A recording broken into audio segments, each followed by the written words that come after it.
What's going on, YouTube? If you got a 2006 Dodge Ram 1500, the big boy, the Hemi 5.7 V8, if you got a ticking noise or a knocking, I'm gonna show you what your problem is, how to fix it. It's gonna be, hopefully it's easy, not a lot of work.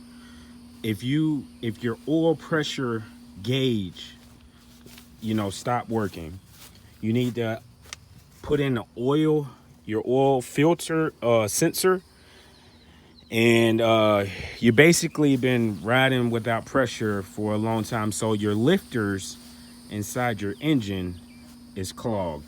So you got your lifters inside this engine. I'm gonna crank it up so you can hear it. Let's see.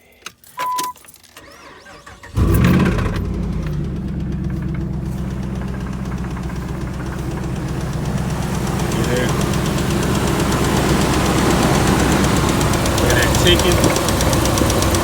Then once it settles down, you're gonna hear a knocking.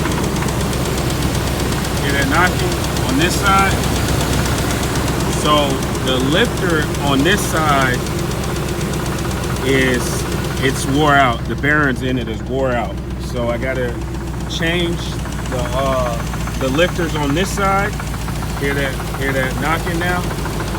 So yeah, it's rubbing against that camshaft.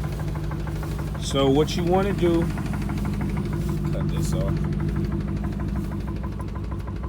Oil pressure sensor, you see, it wasn't working. I fixed that.